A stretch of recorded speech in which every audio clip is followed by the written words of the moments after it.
지혜서 제1장. 하느님을 찾고 악을 피하여라.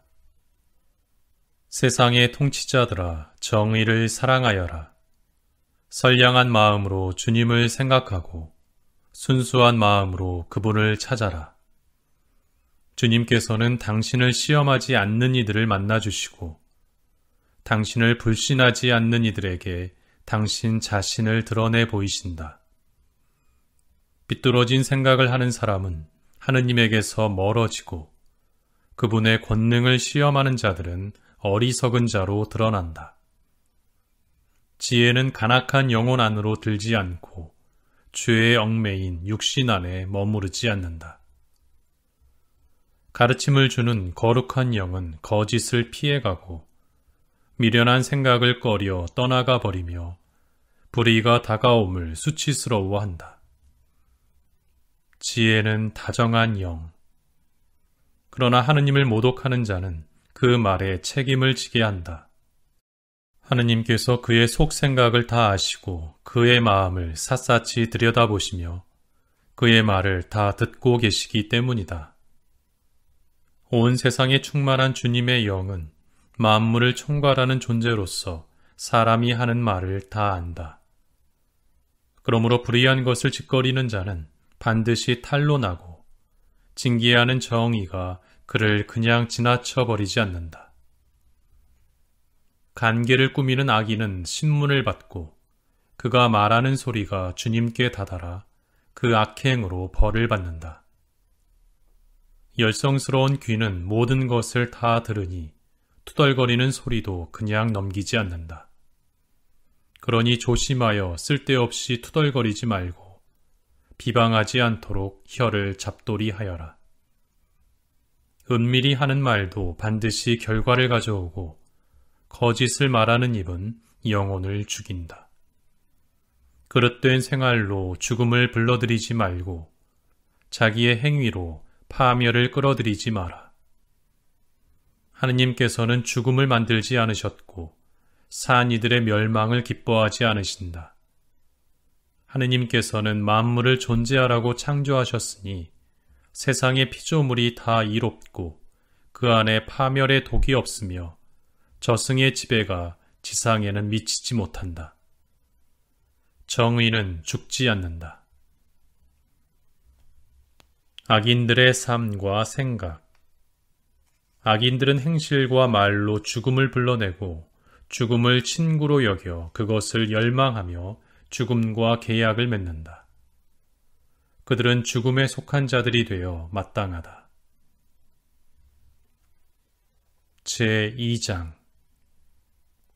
그들은 옳지 못한 생각으로 저희끼리 이렇게 말한다. 우리의 삶은 짧고 슬프다. 인생이 끝에 다다르면 묘약이 없고 우리가 알기로 저승에서 돌아온 자도 없다. 우리는 우연히 태어난 몸, 뒷날 우리는 잊지도 않았던 것처럼 될 것이다. 우리의 콧숨은 연기일 뿐이며 생각은 심장이 뛰면서 생기는 불꽃일 따름이다. 불꽃이 꺼지면 몸은 재로 돌아가고 영은 가벼운 공기처럼 흩어져 버린다. 우리의 이름은 시간이 지나면서 잊히고 우리가 한 일을 기억해 줄 자 하나도 없으리니 우리의 삶은 구름의 흔적처럼 사라져가 버린다. 햇살에 쫓기고 햇볕에 버티지 못하는 안개처럼 흩어져가 버린다. 우리의 한평생은 지나가는 그림자이고 우리의 죽음에는 돌아올 길이 없다. 정녕 한번 봉인되면 아무도 되돌아오지 못한다. 자, 그러니 앞에 있는 좋은 것들을 즐기고 젊을 때처럼 이 세상 것들을 실컷 쓰자. 값비싼 포도주와 향료로 한껏 취하고 봄철의 꽃 한 송이도 놓치지 말자. 장미가 시들기 전에 그 봉오리들로 화관을 만들어 쓰자. 어떠한 풀밭도 우리의 이 활락에서 빠지는 일이 없게 하여라. 이것도 우리의 몫이고 저것도 우리의 차지니 어디에나 우리가 즐긴 표를 남기자. 가난한 의인을 억누르고 과부라고 보아주지 말자. 백발이 성성한 노인이라고 존경할 것 없다. 약한 것은 스스로 쓸모없음을 드러내니 우리 힘이 의로움의 척도가 되게 하자. 의인에게 덫을 놓자. 그 자는 우리를 성가시게 하는 자, 우리가 하는 일을 반대하며 율법을 어겨 죄를 지었다고 우리를 나무라고, 교육받은 대로 하지 않아 죄를 지었다고 우리를 탓한다. 하느님을 아는 지식을 지녔다고 공언하며 자신을 주님의 자식이라고 부른다. 우리가 무슨 생각을 하든 우리를 질책하니 그를 보는 것만으로도 우리에게는 짐이 된다. 정녕 그의 삶은 다른 이들과 다르고 그의 길은 유별나기만 하다. 그는 우리를 상스러운 자로 여기고 우리의 길을 부정한 것인 양 피한다. 의인들의 종말이 행복하다고 큰소리치고 하느님이 자기 아버지라고 자랑한다. 그의 말이 정말인지 두고 보자. 그의 최후가 어찌 될지 지켜보자. 의인이 정녕 하느님의 아들이라면 하느님께서 그를 도우시어 적대자들의 손에서 그를 구해 주실 것이다. 그러니 그를 모욕과 고통으로 시험해 보자. 그러면 그가 정말 온유한지 알 수 있을 것이고 그의 인내력을 시험해 볼 수 있을 것이다. 자기 말로 하느님께서 돌아보신다고 하니 그에게 수치스러운 죽음을 내리자. 악인들의 그릇된 생각. 이렇게 생각하지만 그들이 틀렸다.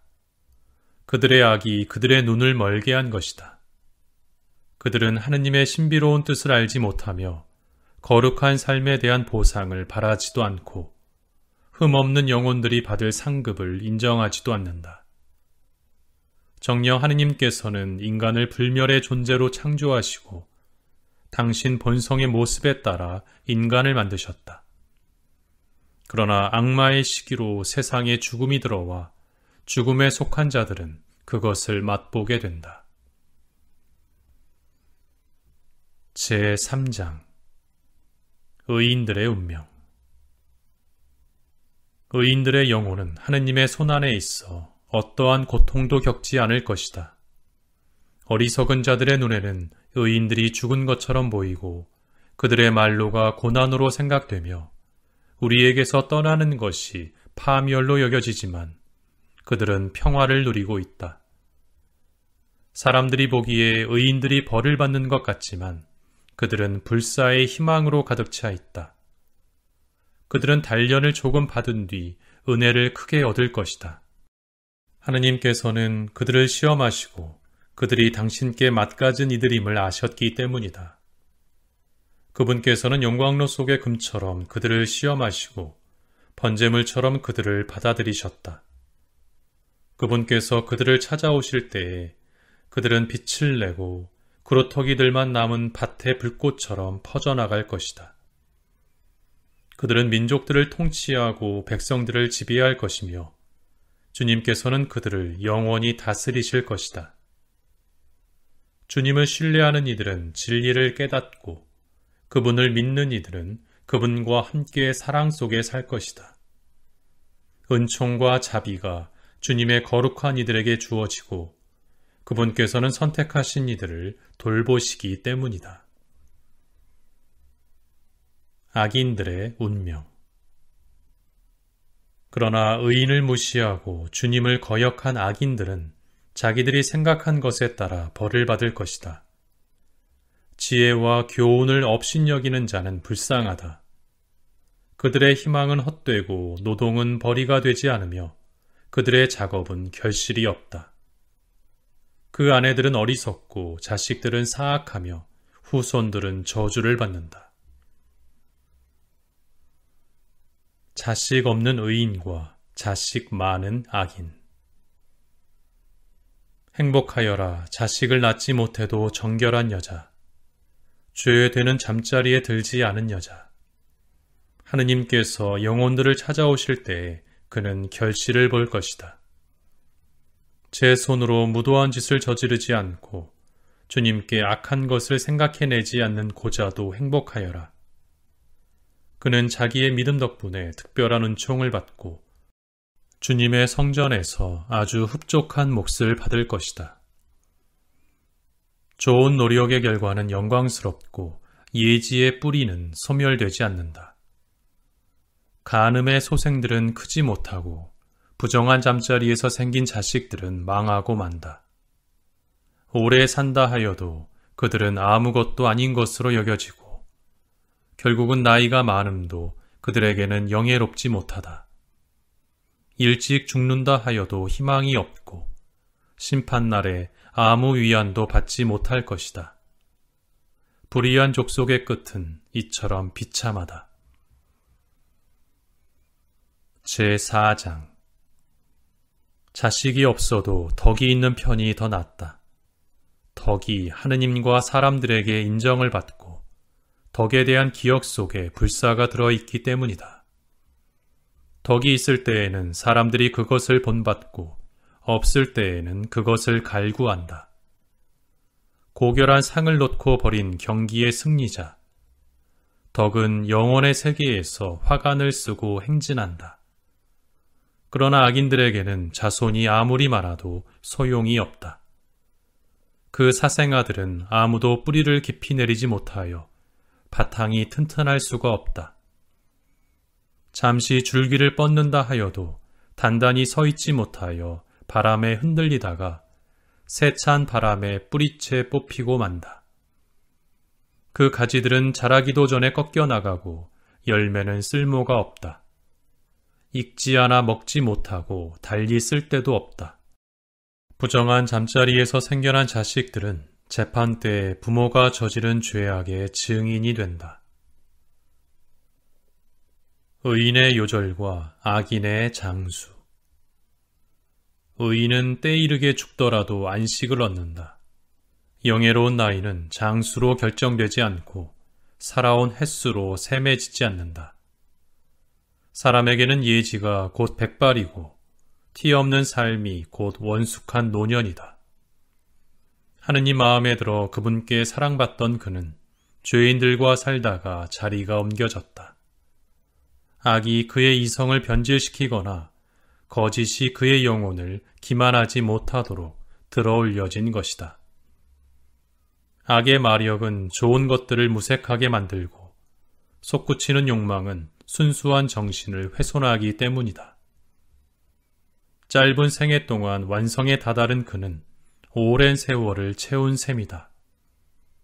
주님께서는 그 영혼이 마음에 들어 그를 악의 한가운데에서 서둘러 데려가셨다.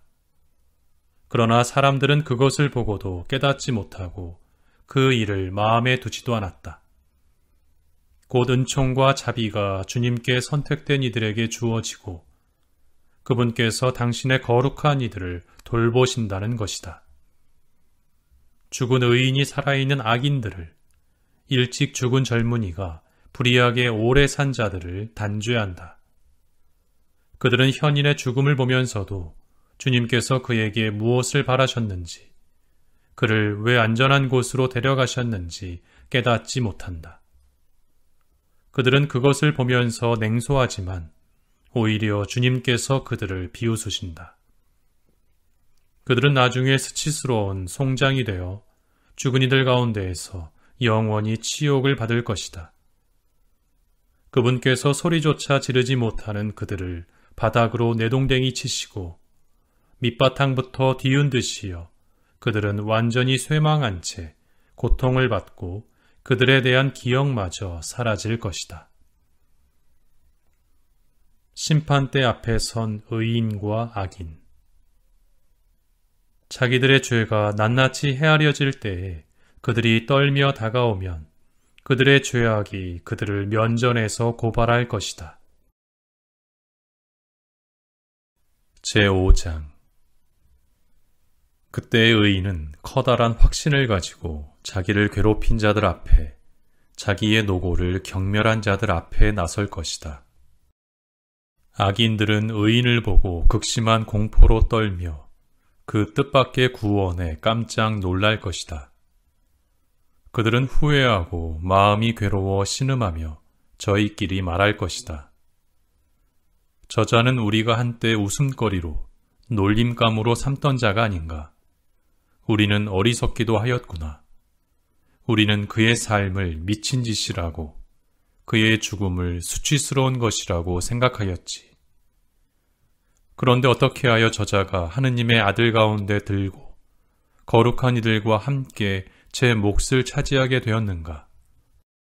그렇다면 우리가 진리의 길을 벗어났고 정의의 빛이 우리를 비추지 않았으며 해가 우리 위로 떠오르지 않은 것이다. 우리는 불법과 파멸의 엉겅퀴에 말려든 채 인적 없는 광야를 걸어가며 주님의 길을 알지 못하였다. 우리의 자존심이 무슨 소용이 있었으며 자랑스럽던 그 큰 재산이 우리에게 무슨 이득이 있었는가? 그 모든 것은 그림자처럼 지나가는 소문처럼 사라져 버렸다. 그것은 배가 높은 물결을 헤치고 갈 때와 같다. 한번 지나가면 자취를 찾을 수 없고 파도 속에 용골이 지난 흔적도 없다. 또 새가 창공을 날아갈 때와 같다. 그것이 지나간 자리는 다시 찾을 수 없다. 새는 깃으로 가벼운 공기를 치고 그것을 가르며 세차게 날아올라 날갯짓으로 떠가지만 그 뒤에는 날아간 형적을 공기 중에서 찾을 수 없다. 또 화살이 표적을 향하여 날아갈 때와 같다. 공기가 갈라졌다 곧바로 다시 합쳐져 날아간 길을 아무도 알지 못한다. 우리도 이처럼 태어나자마자 사라져 버린 것. 남에게 보일 만한 덕의 형적조차 남기지 못하고 악으로 우리 자신을 소모하였을 뿐이다. 악인의 희망은 바람에 날리는 검불 같고 태풍에 흩날리는 가벼운 거품 같다. 그것은 바람 앞에 연기처럼 흩어지고 단 하루 머물렀던 손님에 대한 기억처럼 흘러가 버린다. 의인들이 받을 영광. 그러나 의인들은 영원히 산다. 주님께서 그들에게 보상하시고 지극히 높으신 분께서 그들을 보살피신다. 그러므로 그들은 주님의 손에서 영화로운 왕관을 받고 아름다운 머리띠를 받을 것이다. 그분께서는 당신의 오른손으로 그들을 감싸주시고 당신의 팔로 그들을 지켜주실 것이다. 주님께서는 당신의 원수들을 징벌하시려고 당신의 열정을 갑옷으로 입으시고 온 피조물을 무장시키실 것이다. 또 정의를 가슴바지로 두르시고 어김없는 공정을 투구로 쓰시며 거룩함을 무적의 방패로 잡으시고 준엄한 진노를 갈아 칼로 만드실 것이다. 그러면 온 세상이 주님 편에 서서 미친 자들과 싸울 것이다. 잘 겨냥된 번개가 화살처럼 날아가는데 잘 당긴 활에서 튀어나가듯 표적을 향해 구름에서 튀어나가고 분노에 찬 우박들이 투석기에서처럼 쏟아지며 바닷물이 그들을 향해 몰아치고 강물이 그들을 가차없이 덮칠 것이다. 거센 바람이 불어닥쳐 폭풍처럼 그들을 날려버릴 것이다. 이처럼 불법 때문에 온 세상이 황폐해지고 악행 때문에 지배자들의 권좌가 뒤엎어질 것이다. 제6장 지혜를 찾아라. 임금들아 들어라. 그리고 깨달아라. 세상 끝까지 통치하는 자들아 배워라. 많은 백성을 다스리고 수많은 민족을 자랑하는 자들아 귀를 기울여라. 너희의 권력은 주님께서 주셨고 통치권은 지극히 높으신 분께서 주셨다. 그분께서 너희가 하는 일들을 점검하시고 너희의 계획들을 검열하신다. 너희가 그분 나라의 신하들이면서도 올바르게 다스리지 않고 법을 지키지 않으며 하느님의 뜻을 따르지 않았기 때문이다. 그분께서는 지체 없이 무서운 모습으로 너희에게 들이닥치실 것이다. 정녕 높은 자리에 있는 자들은 엄격한 심판을 받을 것이다. 미천한 이들은 자비로 용서를 받지만 권력자들은 엄하게 재판을 받을 것이다. 만물의 주님께서는 누구 앞에서도 움츠러들지 않으시고 누가 위대하다고 하여 어려워하지도 않으신다. 작거나 크거나 다 그분께서 만드셨고 모두 똑같이 생각해 주신다. 그러나 세력가들은 엄정하게 심리하신다. 그러니 군주들아, 내가 너희에게 하는 말을 듣고 지혜를 배워 탈선하는 일이 없도록 하여라. 거룩한 것을 거룩하게 지키는 이들은 거룩한 사람이 되고 거룩한 것을 익힌 이들은 변호를 받을 것이다. 그러므로 너희가 나의 말을 갈망하고 갈구하면 가르침을 얻을 것이다. 지혜는 찾기 쉽다. 지혜는 바래지 않고 늘 빛이 나서 그를 사랑하는 이들은 쉽게 알아보고 그를 찾는 이들은 쉽게 발견할 수 있다. 지혜는 자기를 갈망하는 이들에게 미리 다가가 자기를 알아보게 해준다. 지혜를 찾으러 일찍 일어나는 이는 수고할 필요도 없이 자기 집 문간에 앉아있는 지혜를 발견하게 된다. 지혜를 깊이 생각하는 것 자체가 완전한 예지다. 지혜를 얻으려고 깨어있는 이는 곧바로 근심이 없어진다. 지혜는 자기에게 맞가진 이들을 스스로 찾아 돌아다니고 그들이 다니는 길에서 상냥하게 모습을 드러내며 그들의 모든 생각 속에서 그들을 만나준다. 지혜의 시작은 가르침을 받으려는 진실한 소망이다. 가르침을 받으려고 염원함은 지혜를 사랑하는 것이고 지혜를 사랑함은 그 법을 지키는 것이며 법을 따름은 불멸을 보장받는 것이고 불멸은 하느님 가까이에 있게 해주는 것이다. 그리하여 지혜를 향한 소망은 사람을 왕위로 이끌어준다. 그러니 민족들을 다스리는 군주들아, 너희가 왕좌와 왕호를 즐기거든 지혜를 존중하여라. 그러면 영원히 다스리게 될 것이다. 솔로몬이 알려주는 지혜. 이제 나는 지혜가 무엇이며 어떻게 생겨났는지 알려주겠다. 너희에게 어떠한 신비도 감추는 일 없이 지혜가 생겨난 시초부터 자취를 더듬으며 그에 대하여 아는 바를 분명하게 드러내는데 진리에서 벗어나지도 않고 사람을 종먹는 시기를 결코 길벗으로 삼지도 않겠다. 시기는 지혜와 자리를 함께할 수 없기 때문이다.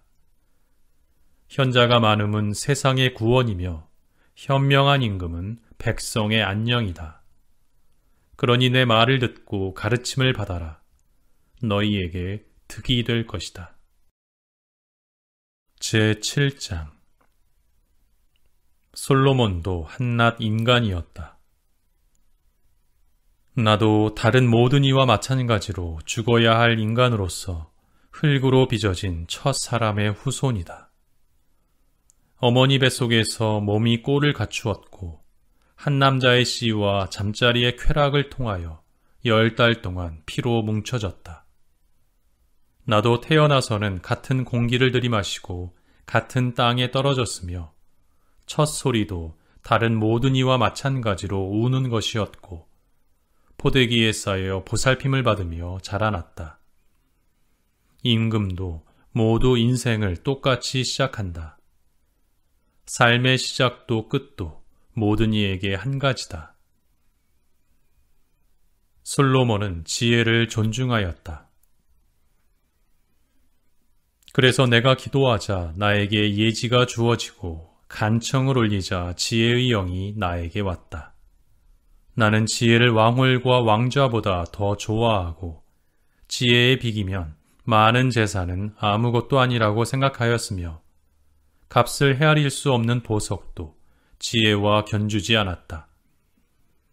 온 세상의 금도 지혜와 마주하면 한 줌의 모래이고 은도 지혜 앞에서는 진흙처럼 여겨지기 때문이다. 나는 지혜를 건강이나 미모보다 더 사랑하고 빛보다 지혜를 갖기를 선호하였다. 지혜에서 끊임없이 광채가 나오기 때문이다. 지혜와 함께 좋은 것이 다 나에게 왔다. 지혜의 손에 헤아릴 수 없이 많은 재산이 들려 있었다. 지혜가 이끌고 왔으므로 나는 그 모든 것을 즐겼다. 그러나 그것들이 지혜의 소산임을 몰랐다. 나는 욕심 없이 배웠으니 아낌없이 나누어 주고 지혜가 지닌 많은 재산을 감추지 않는다. 지혜는 사람들에게 한량없는 보물. 지혜를 얻은 이들은 그 가르침이 주는 선물들의 추천으로 하느님의 벗이 된다. 모든 지식의 원천이신 하느님과 지혜. 하느님께서 내가 당신의 뜻에 따라 말하고 내가 받은 것들에 맛가진 생각을 하게 해 주시기를 빈다. 그분께서 바로 지혜의 인도자시고 현인들의 지도자이시며 우리 자신과 우리의 말이 모든 예지와 일솜씨가 그분 손안에 있기 때문이다.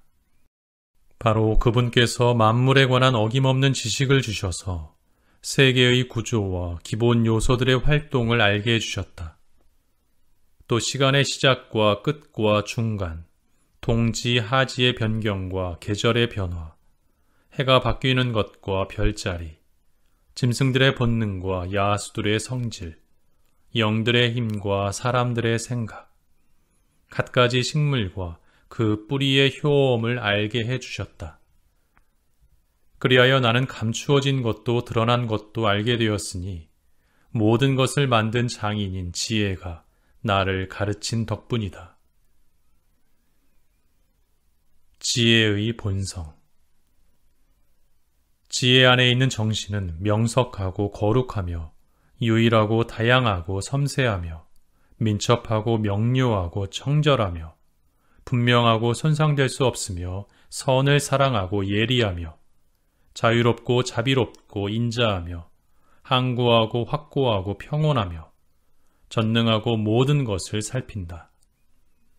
또 명석하고 깨끗하여 아주 섬세한 정신들을 모두 통찰한다. 지혜는 어떠한 움직임보다 재빠르고 그 순수함으로 모든 것을 통달하고 통찰한다.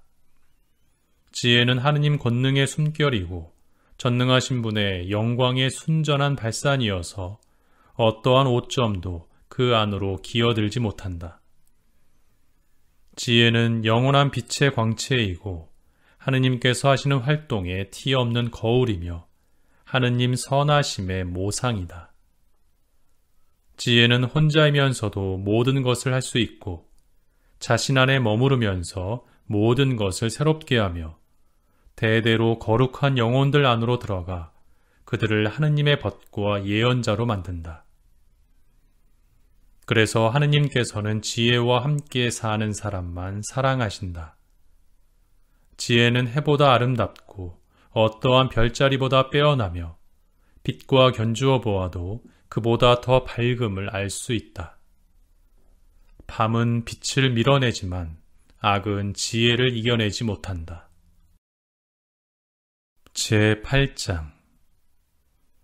지혜는 세상 끝에서 끝까지 힘차게 퍼져가며 만물을 훌륭히 통솔한다. 지혜는 덕을 가르치는 스승. 나는 지혜를 사랑하여 젊을 때부터 찾았으며 그를 아내로 맞아들이려고 애를 썼다. 나는 그 아름다움 때문에 사랑에 빠졌다. 지혜는 하느님과 같이 살아 자기의 고귀한 태생을 빛냈으며 만물의 주님께서는 그를 사랑하셨다. 지혜는 하느님의 지식을 전해받아 하느님께서 하실 일을 선택하는 이가 되었다. 살아가면서 많은 재산을 갖는 것이 바람직하다면 모든 것을 이루는 지혜보다 더 큰 재산이 어디 있겠는가? 예지가 능력이 있다면 만물을 지어낸 장인인 지혜보다 더 큰 능력을 가진 것이 어디 있겠는가? 누가 의로움을 사랑하는가? 지혜의 노고에 덕이 따른다. 정령 지혜는 절제와 예지를, 정의와 용기를 가르쳐준다. 사람이 사는 데에 지혜보다 유익한 것은 없다. 누가 폭넓은 경험을 원하는가? 지혜는 과거를 알고 미래를 예측하며 명언을 지어내고 수수께끼를 풀 줄 알며 표징과 기적을, 시간과 시대의 변천을 미리 안다. 삶의 반려자인 지혜. 그래서 나는 지혜를 맞아들여 함께 살기로 작정하였다. 지혜가 나에게 좋은 조언자가 되고 근심스럽고 슬플 때에는 격려가 됨을 알았기 때문이다. 나는 지혜 덕분에 백성 가운데에서 영광을 받고 젊으면서도 원로들에게 존경을 받으며 재판할 때에는 예리하다고 인정받고 권력자들은 나를 보고 경탄할 것이다. 내가 침묵하면 그들은 기다리고 말을 하면 주의를 기울이며 내가 길게 이야기하면 감탄하여 손을 입에 갖다 댈 것이다. 나는 지혜 덕분에 불사에 이르고 내 뒤에 오는 이들에게 영원한 기억을 남길 것이다. 나는 백성들을 통솔하고 민족들은 나에게 복종하며 무서운 군주들도 내 소문을 들으면 두려워할 것이다. 백성에게는 선한 모습을 보이고 전쟁에서는 용맹할 것이다. 또 집에 들어가면 지혜와 함께 편히 쉬리니 그와 함께 지내는 데에 마음 쓰라릴 일이 없고 그와 같이 사는 데에 괴로울 일이 없으며 기쁨과 즐거움만 있기 때문이다. 지혜는 하느님의 선물. 나는 이러한 사실을 혼자 생각하고 마음속으로 숙고한 끝에 지혜와 맺는 가족관계에 불사가 있고 그와 맺는 우정에 온전한 환희가, 그가 손수하는 일에 한량없이 많은 재산이, 그와 함께 쌓는 정분의 예지가, 그와 나누는 대화에 명성이 있음을 알고 어떻게 하면 지혜를 집으로 맞아들일 수 있을까 하고 돌아다녔다. 나는 재능을 타고났으며 훌륭한 영혼을 받은 아이였다. 더 정확히 말하면 나는 훌륭한 영혼으로서 티 없는 육체 안으로 들어갔다. 그러나 지혜는 하느님께서 주지 않으시면 달리 얻을 수 없음을 깨달았다. 지혜가 누구의 선물인지 아는 것부터가 예지의 덕분이다. 그래서 나는 주님께 호소하고 간청하며 마음을 다하여 아뢰었다. 제9장 지혜를 청하는 기도. 조상들의 하느님, 자비의 주님, 당신께서는 만물을 당신의 말씀으로 만드시고 또 인간을 당신의 지혜로 빚으시어 당신께서 창조하신 것들을 통치하게 하시고 세상을 거룩하고 의롭게 관리하며 올바른 영혼으로 판결을 내리도록 하셨습니다. 당신 어좌의 자리를 같이 한 지혜를 저에게 주시고 당신의 자녀들 가운데에서 저를 내쫓지 말아 주십시오. 정녕 저는 당신의 종, 당신 여종의 아들, 연약하고 덧없는 인간으로서 재판과 법을 아주 조금밖에는 이해하지 못합니다. 사실 사람들 가운데 누가 완전하다 하더라도 당신에게서 오는 지혜가 없으면 아무것도 아닌 것으로 여겨집니다. 당신께서는 저를 당신 백성의 임금으로 당신 아들, 딸들의 재판관으로 뽑으셨습니다. 또 당신의 거룩한 산에 성전을 짓고 당신께서 거처하시는 성읍에 제단을 만들라고 분부하셨습니다. 그것은 당신께서 처음부터 준비하신 거룩한 천막을 본뜬 것입니다. 당신께서 하시는 일을 아는 지혜는 당신과 함께 있습니다. 당신께서 세상을 만드실 적에도 지혜가 곁에 있었습니다. 지혜는 당신 눈에 드는 것이 무엇인지, 당신 계명에 따라 올바른 것이 무엇인지 압니다. 거룩한 하늘에서 지혜를 파견하시고 당신의 영광스러운 어좌에서 지혜를 보내시어 그가 제 곁에서 고생을 함께 나누게 하시고 당신 마음에 드는 것이 무엇인지 제가 깨닫게 해 주십시오. 지혜는 모든 것을 알고 이해하기에 제가 일을 할 때에 저를 지혜롭게 이끌고 자기의 영광으로 저를 보호할 것입니다. 그러면 제가 하는 일이 당신께 받아들여지고 또 당신의 백성을 의롭게 재판하여 제 아버지의 왕좌에 맞가진 자가 될 것입니다. 어떠한 인간이 하느님의 뜻을 알 수 있겠습니까? 누가 주님께서 바라시는 것을 헤아릴 수 있겠습니까?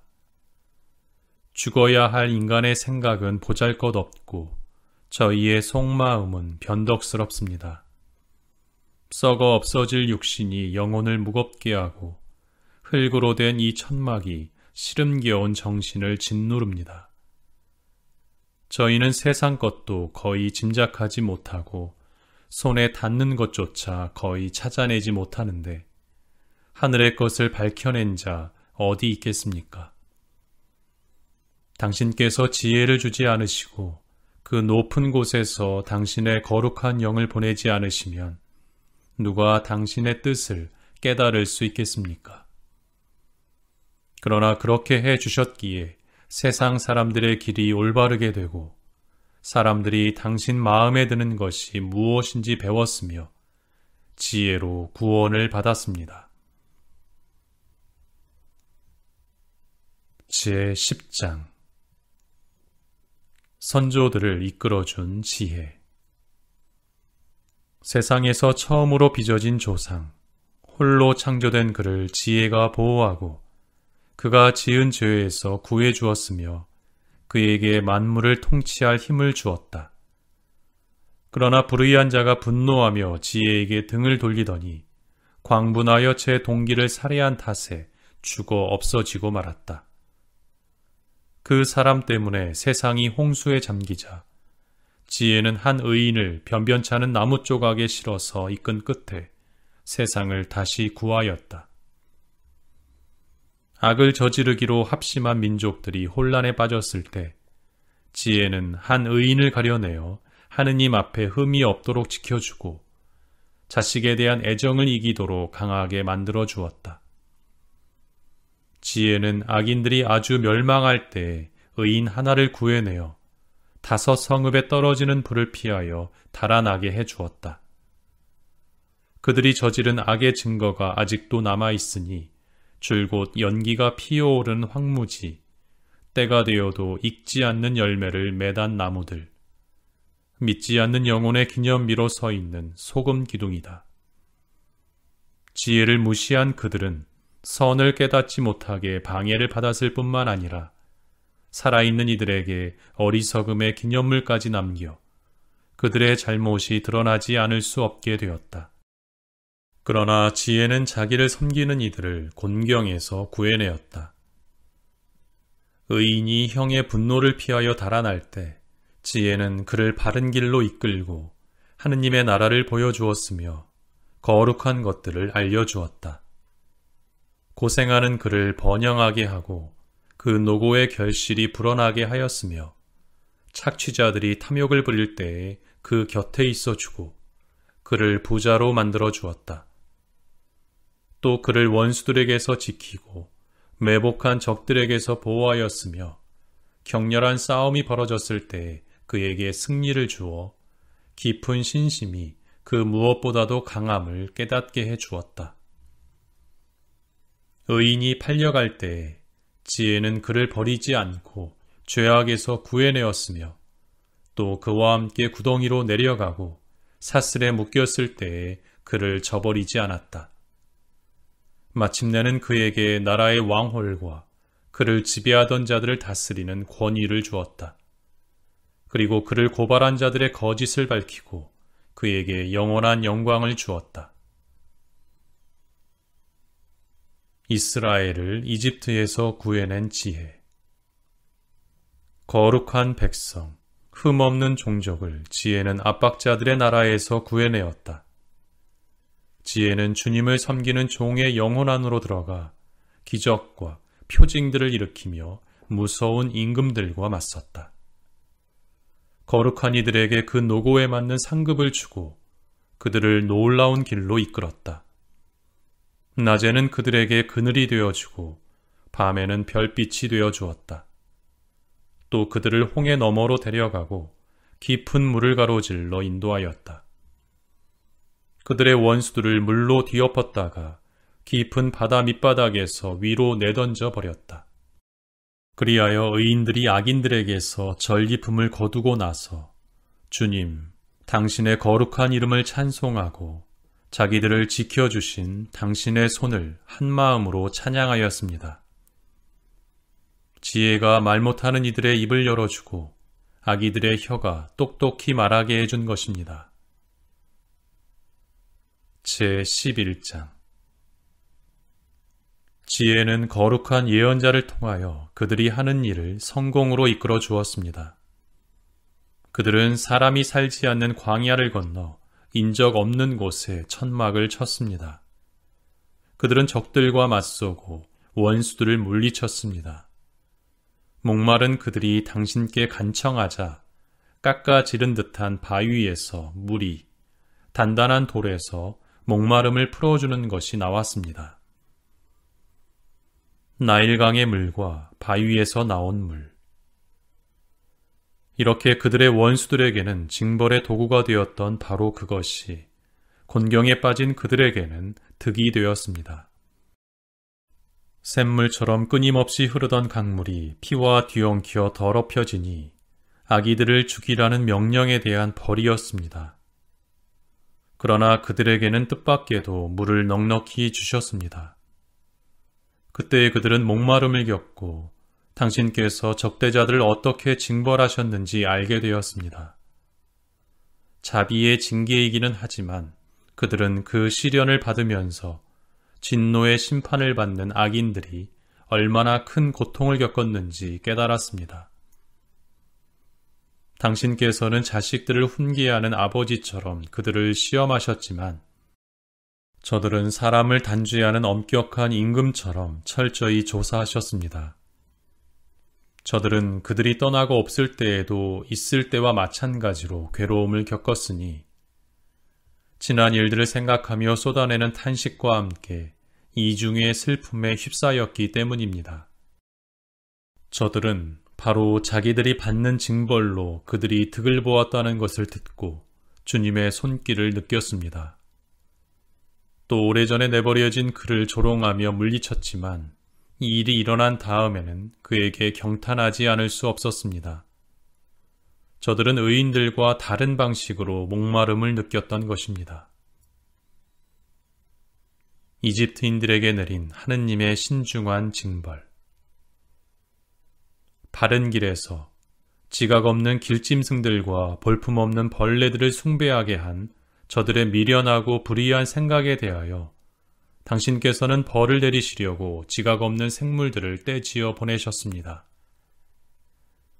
사람이 죄를 지은 바로 그것들로 징벌도 받는다는 사실을 깨닫게 하시려는 것이었습니다. 당신의 전능하신 손, 무형의 물질로 세상을 창조하신 그 손이 곰의 물이나 사나운 사자들을 보내는 것은 어려운 일이 아니었습니다. 새로 창조되어 알려지지 않은 포악한 야수들도, 입김 대신에 불을 뿜어대는 야수들도, 악취 가득한 연기를 내뿜는 야수들도, 눈에서 무서운 불꽃을 내쏘는 야수들도 보내실 수 있었습니다. 이것들이 끼치는 해악이 저들을 몰살시킬 수 있었을 뿐만 아니라 경악을 일으키는 그 모습만으로도 저들을 전멸시킬 수 있었습니다. 이것들이 아니더라도 저들은 정의에 쫓기고 당신 권능의 입김에 흩어져 한 번의 입김만으로도 고꾸라질 수가 있었습니다. 그러나 당신께서는 모든 것을 재고 헤아리고 달아서 처리하셨습니다. 하느님의 전능과 사랑. 당신께서는 언제든지 막강한 힘을 발휘하실 수 있습니다. 누가 당신 팔의 힘을 당해낼 수 있겠습니까? 온 세상도 당신 앞에서는 천칭의 조그마한 추 같고 이른 아침 땅에 떨어지는 이슬방울 같습니다. 그러나 당신께서는 모든 것을 하실 수 있기에 모든 사람에게 자비하시고 사람들이 회개하도록 그들의 죄를 보아 넘겨주십니다. 당신께서는 존재하는 모든 것을 사랑하시며 당신께서 만드신 것을 하나도 혐오하지 않으십니다. 당신께서 지어내신 것을 싫어하실 리가 없기 때문입니다. 당신께서 원하지 않으셨다면 무엇이 존속할 수 있었으며 당신께서 부르지 않으셨다면 무엇이 그대로 유지될 수 있었겠습니까? 생명을 사랑하시는 주님, 모든 것이 당신의 것이기에 당신께서는 모두 소중히 여기십니다. 제12장 당신 불멸의 영이 만물 안에 들어있기 때문입니다. 그러므로 주님, 당신께서는 탈선하는 자들을 조금씩 꾸짖으시고 그들이 무엇으로 죄를 지었는지 상기시키며 훈계하시어 그들이 악에서 벗어나 당신을 믿게 하십니다. 가나안인들에게 내린 하느님의 신중한 징벌. 당신의 거룩한 땅에 살던 옛 주민들, 당신께서는 그들의 가증스러운 관습 때문에 마술과 불경한 제사 때문에 그들을 미워하셨습니다. 아이들을 잔인하게 학살하고 음복한다며 사람의 살과 피에다가 내장까지 먹었기 때문입니다. 이처럼 광란의 의식이 한창 벌어질 때에 그 참가자들을 힘없는 생명들을 살해한 그 부모들을 당신께서는 저희 조상들을 통하여 멸망시키시어 모든 땅 가운데에서 당신께 가장 값진 이 땅이 하느님의 자녀들인 훌륭한 이주민을 받게 하셨습니다. 그러나 저들도 인간이기에 당신께서는 소중히 여기시고 당신 군대의 선봉으로 말벌들을 보내시어 저들을 조금씩 멸망시키게 하셨습니다. 당신께서는 싸움터에서 저 악인들을 의인들 손에 넘기실 수도 무서운 야수나 엄중한 말씀으로 단번에 파멸시키실 수도 있었습니다. 그러나 당신께서는 조금씩 심판하시어 저들에게 회개할 기회를 주셨습니다. 물론 당신께서는 저들이 근본부터 악하고 악을 타고났으며 그들의 사고방식이 영원히 바뀌지 않는다는 것을 모르지 않으셨습니다. 사실 저들은 처음부터 저주받은 종족이었습니다. 그런데도 저들이 저지른 죄를 당신께서 용서하신 것은 누가 두려워서가 아니었습니다. 하느님의 주권은 정의의 원천. 누가 감히 왜 그렇게 하셨습니까? 하고 말할 수 있겠습니까? 누가 당신의 심판에 반대할 수 있겠습니까? 당신께서 만드신 민족들을 스스로 멸망시키신 일을 두고 누가 당신을 비난할 수 있겠습니까? 누가 불의한 인간들의 변호인으로 당신과 맞설 수 있겠습니까? 만물을 돌보시는 당신 말고는 하느님이 없습니다. 그러니 당신께서는 불의하게 심판하지 않으셨음을 증명하실 필요가 없습니다. 또 당신께서 징벌하신 자들을 두고 어떠한 임금이나 군주도 당신과 대결할 수 없습니다. 당신께서는 의로우신 분으로 만물을 의롭게 관리하시니 징벌을 받을 까닭이 없는 일을 단죄하는 것을 당신의 권능에 맞지 않는 일로 여기십니다. 당신의 힘이 정의의 원천입니다. 당신께서는 만물을 다스리는 주권을 지니고 계시므로 만물을 소중히 여기십니다. 정녕 당신의 완전한 권능이 불신을 받을 때에만 당신께서는 힘을 드러내시고 그것을 아는 이들에게는 오만한 자세를 질책하십니다. 당신께서는 힘의 주인이시므로 너그럽게 심판하시고 저희를 아주 관대하게 통솔하십니다. 당신께서는 무엇이든지 원하시는 때에 하실 능력이 있으십니다. 관대함의 교훈.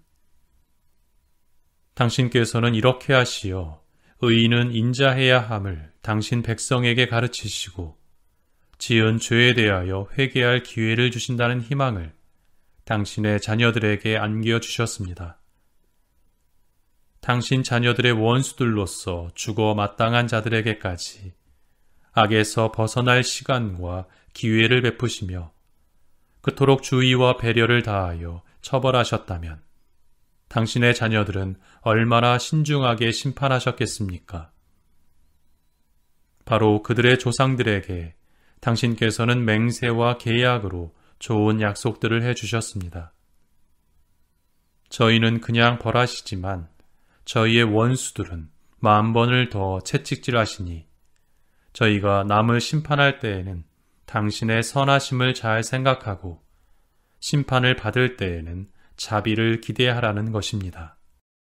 관용 뒤의 엄벌. 그러므로 어리석게도 불의하게 살아온 자들에게 당신께서는 저들의 그 역겨운 것들로 고통을 주셨습니다. 저들은 잘못된 길로 더욱더 빗나가 짐승 가운데에서도 가장 추하고 천한 것들을 신으로 받아들였습니다. 어리석은 아이들처럼 속아 넘어간 것입니다. 그래서 당신께서는 철없는 아이들에게 하시듯 저들에게 벌을 보내시어 저들을 조롱하셨습니다. 그렇게 부드러운 질타를 받고도 훈계로 삼지 않는 자들은 그에 합당한 하느님의 심판을 받을 것입니다.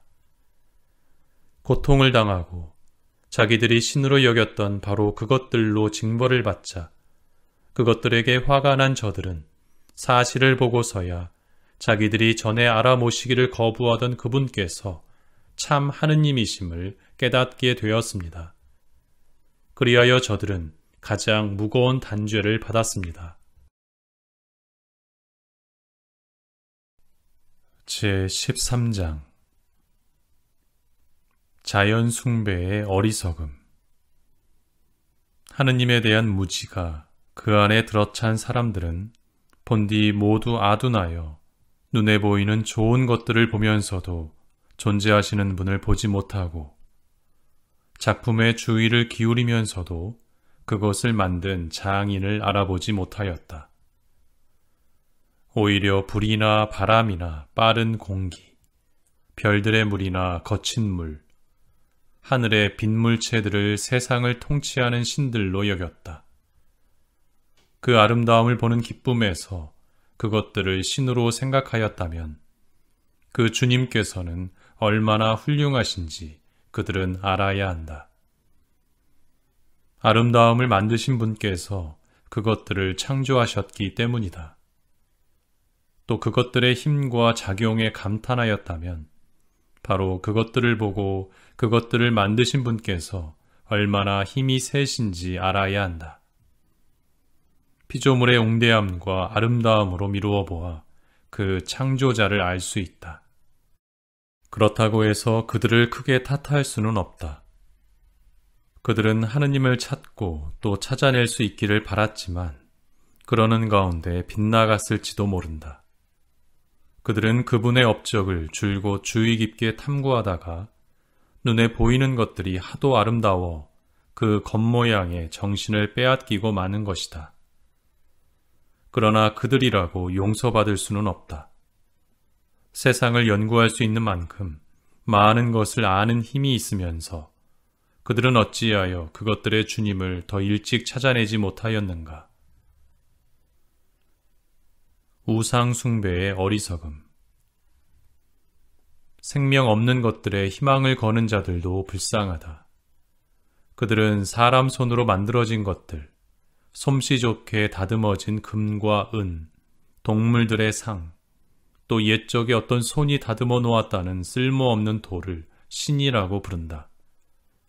목수를 보라. 그는 일하기 쉬운 나무를 톱으로 켜서 능숙하게 껍질을 다 벗겨내고 능란하게 솜씨를 부려 살림에 쓸모있는 기물을 만들어낸다. 일하다가 남은 나무 조각들은 음식을 만드는 데에 쓴다. 그리고 배불리 먹는다. 그러고도 쓸데없는 조각이 남는데 목수는 구부러지고 마디가 많은 그 나무 토막을 가져다가 한가한 때에 정성을 들여 깎는다. 여가의 일거리로 그것을 손질하여 사람 모양으로 만들거나 볼품없는 짐승과 비슷한 것으로 만들어 황토색을 입히고 그 위에다 다시 붉은색을 칠하여 거기에 있는 흠을 말끔히 없앤다. 그 다음 그것에 맞는 집을 만들어 벽 속에 넣고 쇠로 고정시킨다. 목수는 그것이 떨어지지 않게 마음을 쓴다. 그 물건이 자신을 돌보지 못하기 때문이다. 그것은 정녕 목상에 불과한 것으로 남이 도와주어야 한다. 그런데도 재산이나 혼인이나 자녀들을 위하여 기도할 때 생명 없는 그것에 대고 말하는 것을 부끄러워하지 않는다. 그렇게 무력한 것에 대고 건강을 위하여 간청하고 죽은 것에 대고 생명을 위하여 청원한다. 무능하기 짝이 없는 것에 대고 도움을 탄원하고 한 발짝도 움직이지 못하는 것에 대고 여행을 위하여 또 생계와 일과 생업의 성공을 위하여 손에 능력이라고는 전혀 없는 것에 대고 힘이 되어주기를 빈다. 제14장 또 다른 우상 숭배. 또 어떤 자는 항해를 준비하고 거친 파도를 헤쳐가려고 하면서 자기를 데려다 줄 배보다 더 깨지기 쉬운 나무 조각에 대고 빕니다. 배는 이득을 바라는 마음이 고안해내고 장인의 지혜가 만들어낸 것입니다. 그러나 아버지, 그것을 조종하는 것은 당신의 섭리입니다. 당신께서 바다의 길을, 파도 속에 안전한 항로를 놓아주셨습니다. 당신께서는 어떠한 위협에서도 구할 수 있음을 보여주시어 기술이 없는 이도 항해할 수 있게 하셨습니다. 당신께서는 당신 지혜의 업적이 허사가 되는 것을 바라지 않으십니다. 그래서 사람들은 아주 조그마한 나무 조각에 목숨을 내맡긴 채 뗏목을 타고 물결을 헤치며 무사히 바다를 건넙니다. 그래서 한처음에 오만한 거인들이 멸망할 때에도 세상의 희망이 뗏목의 몸을 피하여 당신 손의 인도 아래 새 세대의 씨를 세상에 남겼습니다. 그리하여 정의가 나온 그 나무는 복을 받았습니다. 그러나 사람 손으로 만든 우상은 물론 그것을 만든 자도 저주를 받는다.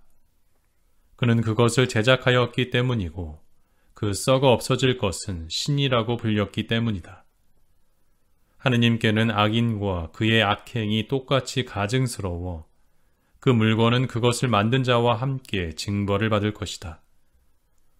그러므로 이 민족의 우상들도 심판을 받을 것이다. 그것들이 하느님의 창조물 사이에서 역겨운 것이 되고 사람들의 영혼의 올가미가 어리석은 이들의 발에 덫이 되었기 때문이다. 우상 숭배의 기원. 우상들을 만들려는 생각이 간음의 시작이고 우상들을 고안해내는 것이 삶의 타락이다. 그것들은 한처음부터 있었던 것도 아니고 영원히 있을 것도 아니다.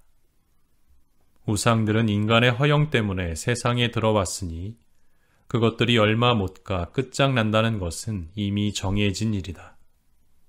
때이르게 자식을 잃고 슬픔에 잠긴 아비가 갑자기 빼앗긴 자식의 상을 만들어 조금 전까지만 해도 죽은 사람에 지나지 않던 것을 신으로 공경하며 자기 권솔에게 비밀의식과 제사를 끌어들였다. 그 불경한 관습은 시간이 지나면서 더 굳어지고 법처럼 지켜졌으며 군주들의 명령으로 그 조각상들이 숭배를 받았다. 또 멀리 살아 군주를 눈앞에서 공경하지 못하는 사람들은 멀리에서 그 모습을 속으로 그리며 자기들이 공경하는 그 임금의 상을 눈에 띄게 만들고서는 열성에 겨워 자리에 있지도 않은 자에게 마치 있는 것처럼 아첨한다. 그리고 장인의 야심은 임금을 알지 못하는 사람들에게까지 우상 숭배를 퍼뜨리도록 부추겼다. 그는 아마도 통치자의 환심을 사려고 솜씨를 다 부려서 그 닮은 모습을 더 아름답게 꾸몄을 것이다. 백성은 그 작품의 매력에 이끌려 얼마 전까지 인간으로 공경하던 자를 경배의 대상으로 여겼다. 이것이 인간에게 함정이 되어 불행이나 권력의 노예가 된 사람들이 하느님만 가질 수 있는 이름을 돌과 나무 조각에 붙였다. 우상 숭배의 결과. 하느님을 잘못 아는 것만으로는 모자라는지 그들은 무지 때문에 일어나는 격렬한 싸움 속에 살아가면서 그토록 커다란 여러 악을 평화라고 부른다. 아이들을 죽여 제사를 지내거나 비밀 의식을 거행하면서 또는 이상한 예식으로 광란의 향연을 벌이면서 자기들의 삶도 혼인도 더 이상 깨끗이 지키지 않고 음흉한 방식으로 서로 죽이고 간통을 하여 서로 괴롭힌다.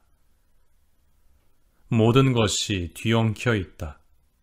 유혈과 살인, 도둑질과 사기, 부패, 불신, 폭동, 위증, 가치의 혼란, 배응망덕, 영혼의 부패, 성도착, 혼인의 무질서, 간통과 방탕이 뒤엉켜 있다. 이름조차 붙일 수 없는 우상들을 숭배하는 것이 모든 악의 시작이고 원인이며 끝이다. 그 숭배자들은 미친 듯이 열광하거나 거짓 예언을 하고 불의하게 살아가거나 거침없이 거짓 증언을 한다. 생명 없는 우상들을 신뢰하기에 악한 맹세를 해대면서도 해를 입으리라고는 생각하지도 않는다. 그러나 두 가지 이유로 그들에게 형벌이 내릴 것이다.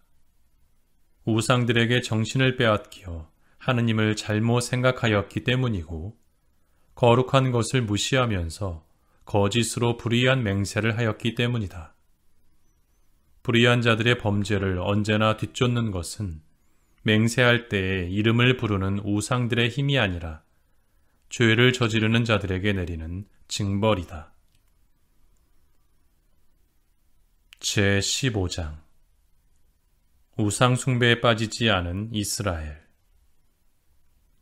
저희의 하느님, 당신께서는 어지시고 진실하시며 분노에 더디시고 만물을 자비로 통솔하십니다. 저희가 죄를 짓더라도 당신의 권능을 알기에 저희는 당신의 것입니다.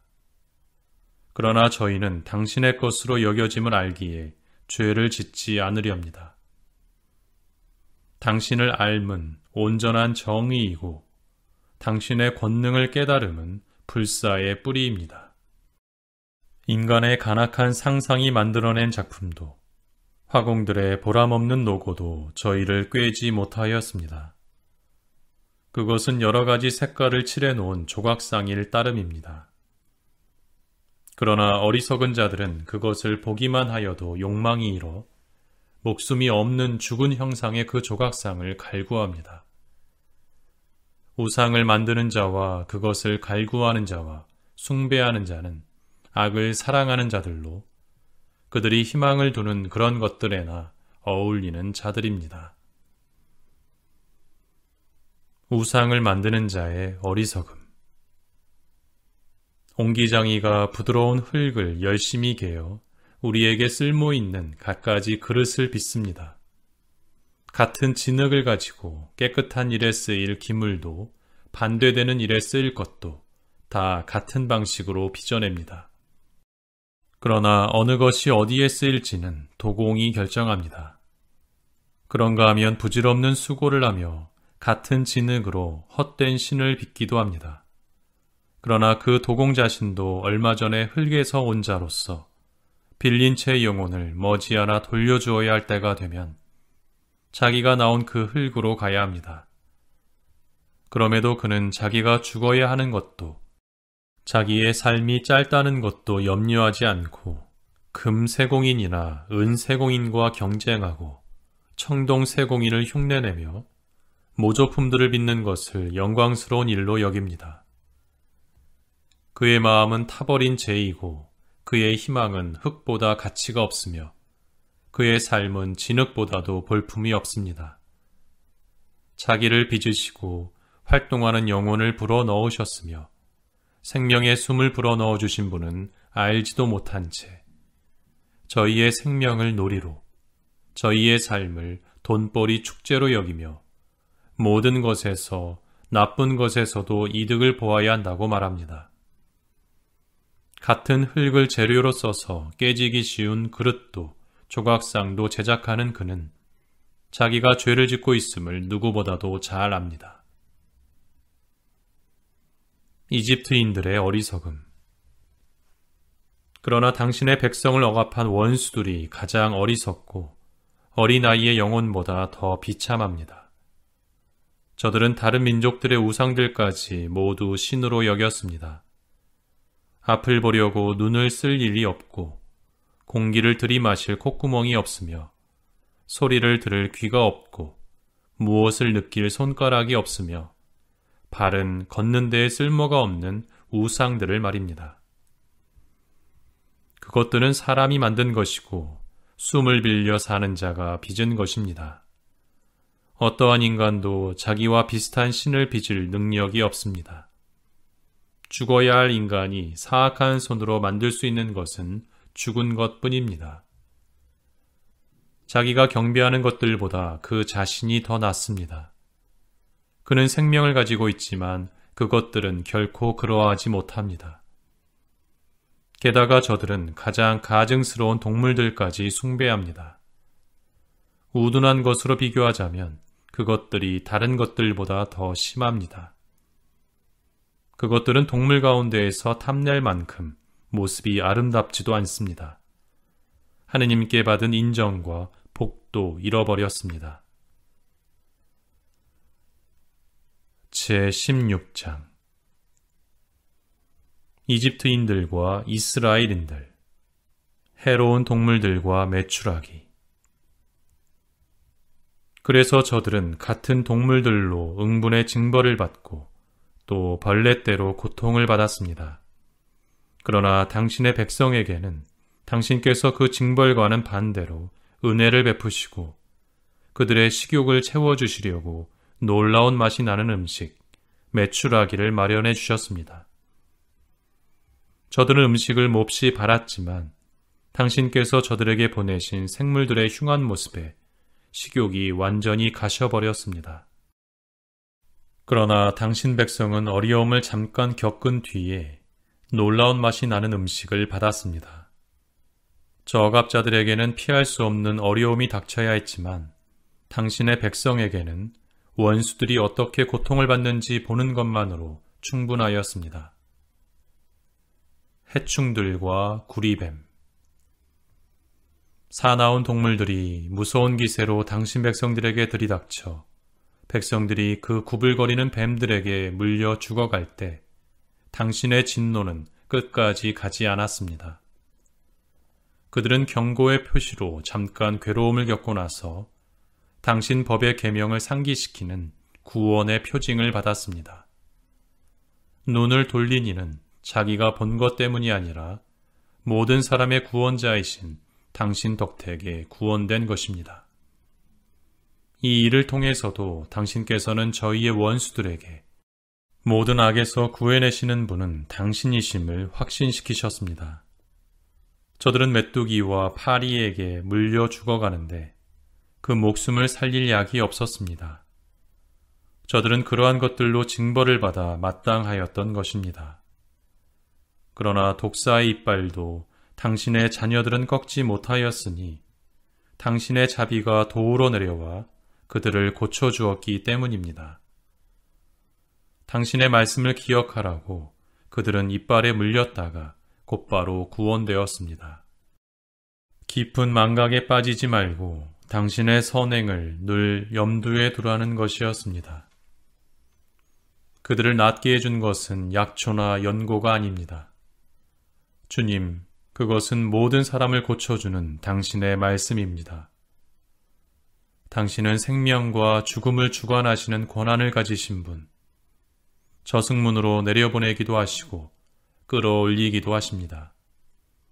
사람은 자기의 약으로 남을 죽일 수는 있지만 한 번 나간 숨을 돌이킬 수도 없고 저승에 들어간 영혼을 풀어줄 수도 없습니다.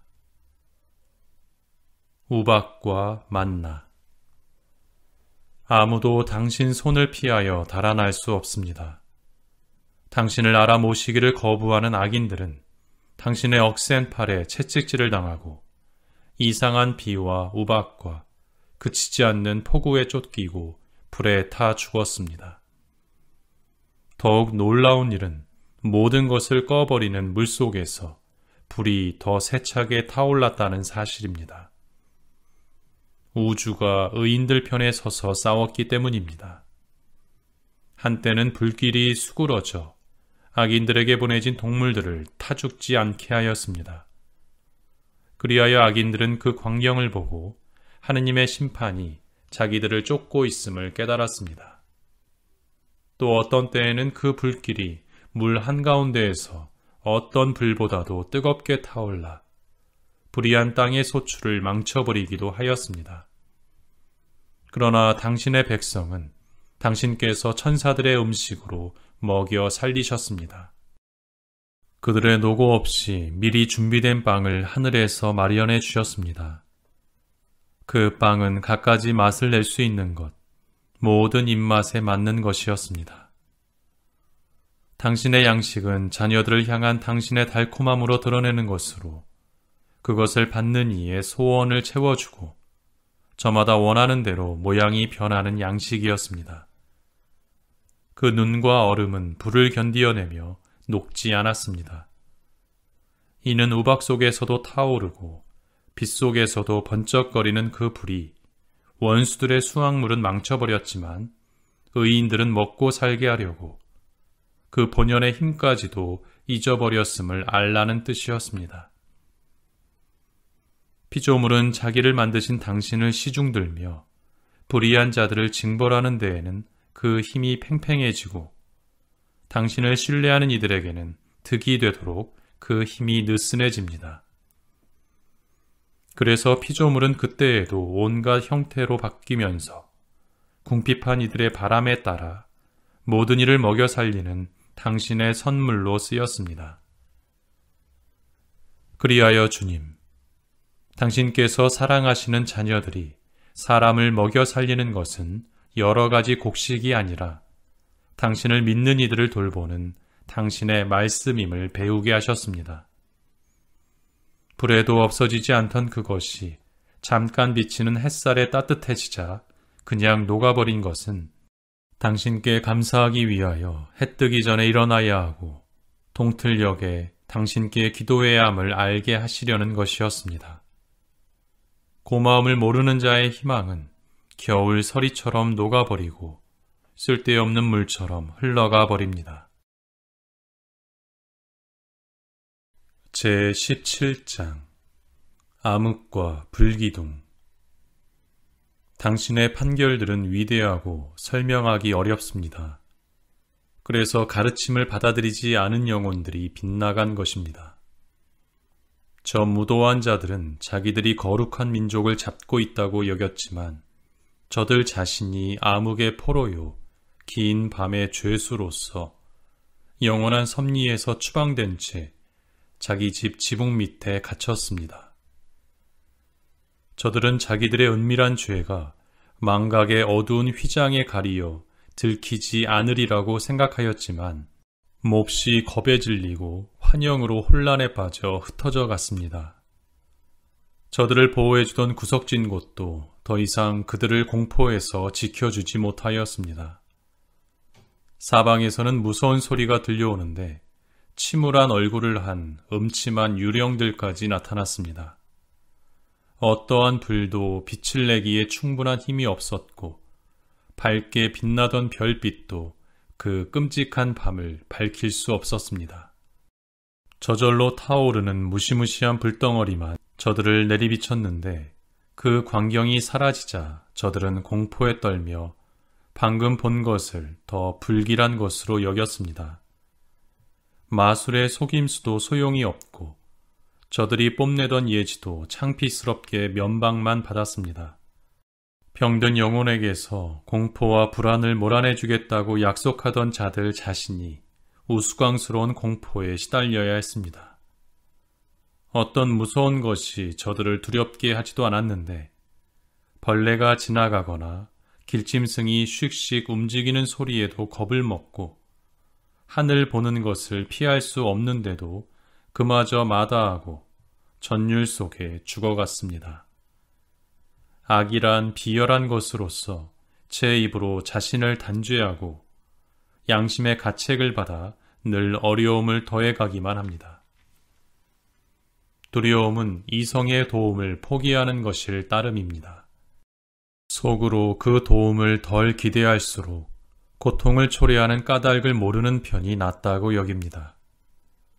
무기력한 저승의 후미진 곳에서 올라온 밤, 참으로 무기력한 그 밤에 저들은 모두 같은 잠에 빠졌습니다.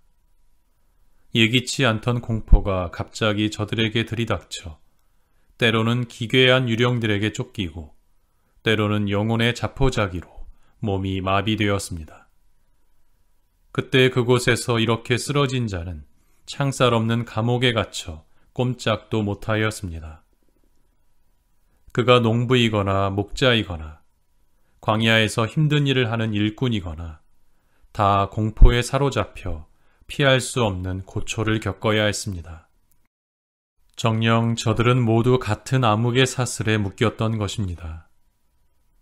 바람이 부는 소리에도 길게 뻗은 가지에서 들리는 아름다운 새소리에도 장단 맞추어 세차게 흐르는 물소리에도 굴러떨어지는 바위들의 요란한 소리에도 뛰어다니는 동물들의 보이지 않는 다름질에도 아주 사나운 야수들의 으르렁거리는 소리에도 산골짜기에서 울려오는 메아리 소리에도 저들은 공포에 질려 몸이 마비되어 버렸습니다.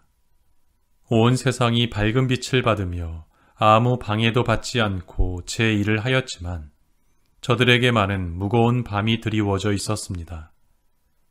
그 밤은 저들을 삼켜버릴 암흑의 표상이었습니다.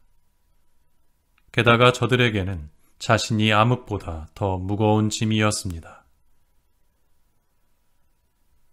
제18장 당신의 거룩한 이들에게는 아주 큰 빛이 비쳤습니다. 저들은 그들의 모습을 보지 못하고 소리만 듣고서 그들은 고통을 받지 않으니 행복한 사람들이라고 하였습니다. 또 전에 학대를 받았으면서도 지금 자기들에게 해를 끼치지 않음을 고맙게 여기면서 그들과 사이가 좋지 않았던 것에 대하여 용서를 청하였습니다. 당신께서는 그들에게 암흑 대신에 타오르는 불기둥을 전혀 모르는 여행길의 인도자로 영광스러운 이주길에 해롭지 않은 태양으로 주셨습니다. 그러나 저들은 빛을 빼앗기고 암흑 속에 갇혀 마땅한 자들로 율법이 지닌 불멸의 빛을 세상에 전해줄 당신의 자녀들을 붙잡아 두었던 자들입니다. 맏아들들의 죽음과 광야에서의 죽음. 저들이 거룩한 이들의 아기들을 죽이려고 하였을 때 아이 하나만 버려졌다가 살아남았습니다. 그래서 당신께서는 저들을 벌하시려고 저들의 수많은 아이를 없애시고 저들까지도 다 함께 거센 물로 파멸시키셨습니다. 그 밤이 저희 조상들에게는 벌써 예고되었으니 그들이 어떠한 맹세들을 믿어야 하는지 확실히 알고 용기를 가지게 하시려는 것이었습니다. 그리하여 당신의 백성은 의인들의 구원과 원수들의 파멸을 기대하였습니다. 과연 당신께서는 저희의 적들을 처벌하신 그 방법으로 저희를 당신께 부르시고 영광스럽게 해주셨습니다. 선인들의 거룩한 자녀들은 몰래 희생제물을 바치고 한마음으로 하느님의 법에 동의하였습니다. 그 법은 거룩한 이들이 모든 것을 다 같이 성공도 위험도 함께 나눈다는 것입니다. 그리고 그때 벌써 조상들의 찬미가들을 불렀습니다. 다른 쪽에서는 귀에 거슬리는 원수들의 절규가 메아리치고 자식을 잃고 통곡하는 애처로운 소리가 울려 퍼졌습니다. 저들은 종이건 주인이건 같은 징벌을 받고 평민이건 임금이건 같은 고통을 받았으며 모두 같은 모양으로 죽어 주검을 헤아릴 수조차 없었습니다. 귀중하기 짝이 없는 저들의 소생들이 한순간에 죽임을 당하여 그들을 묻어줄 산 사람조차 충분하지 않았습니다. 저들은 요술의 마음을 빼앗겨 아무것도 믿지 않았지만 자기들의 맏아들들이 죽은 것을 보고 그 백성이 하느님의 자녀임을 인정하였습니다. 부드러운 정적이 만물을 뒤덮고 시간은 흘러 한밤중이 되었을 때 당신의 전능한 말씀이 하늘의 왕자에서 사나운 전사처럼 멸망의 땅 한가운데로 뛰어내렸습니다. 그는 당신의 단호한 명령을 날카로운 칼처럼 차고 우뚝 서서 만물을 죽음으로 가득 채웠습니다. 그가 땅 위에 서니 하늘까지 닿았습니다. 그러자 곧바로 무서운 꿈속에서 환상들이 나타나 저들을 혼란에 빠뜨리고 예기치 않던 공포가 저들을 덮쳤습니다. 저들은 반죽음 상태로 여기저기 쓰러진 채 왜 그렇게 죽어가는지 알게 되었습니다. 저들을 불안하게 한 그 꿈이 저들에게 앞일을 예고하여 저들이 그토록 고통을 받는 이유도 모르는 채 파멸하지 않게 한 것입니다. 의인들도 죽음을 겪었습니다. 광야에서 많은 이가 재난을 당하였습니다. 그러나 진노가 오래가지는 않았습니다. 흠없는 사람 하나가 그들을 보호하는 투사로 뛰어들어 자기 직무의 방패, 곧 기도와 속죄의 분향을 들고 나왔습니다. 그는 그 분노에 맞서서 재앙의 끝을 내고 자기가 당신의 종임을 드러내었습니다. 그가 그 격분을 이겨낸 것은 육체의 힘도 아니고 무기들의 효력도 아니었습니다. 조상들에게 주어진 맹세와 계약을 상기시키면서 말씀으로 징벌자를 누그러뜨렸습니다. 사람들이 쓰러져 주검들이 이미 무더기로 쌓였을 때 그가 그 가운데에 서서 경로를 멈추게 하고 산 이들에게 가는 길을 차단해 버렸습니다. 발까지 닿는 그의 옷에는 온 우주가 그려져 있고 넋줄로 박은 보석에는 조상들의 영광스러운 이름이, 그의 머리쓰개에는 당신의 위대함이 새겨져 있었습니다. 그것들을 보고 파괴자는 물러서면서 그것들을 두려워하기까지 하였습니다. 의인들은 진노를 겪어보는 것만으로도 충분하였던 것입니다. 제19장 두 민족이 바다에서 겪은 파멸과 구원. 그러나 악인들에게는 무자비한 분노가 끝까지 덮쳤습니다. 저들이 앞으로 어떻게 할지 하느님께서 미리 아셨기 때문입니다. 저들이 당신의 백성에게 떠나라고 허락하여 서둘러 내보내고 나서는 마음을 바꾸어 그들을 뒤쫓으리라는 것을 아셨던 것입니다. 저들은 한창 애도하다가 죽은 이들의 무덤에서 통곡하다가 또 다른 미련한 결정을 짓고서 간청을 하며 쫓아보낸 그들을 도망자인 양 뒤쫓아 나섰습니다. 악인들에게 마땅한 숙명이 저들을 그 같은 극단으로 몰고 가면서 이미 일어난 일들을 잊어버리게 만들어 저들의 고통에 아직 남아있는 징벌을 마저 채우게 하였습니다.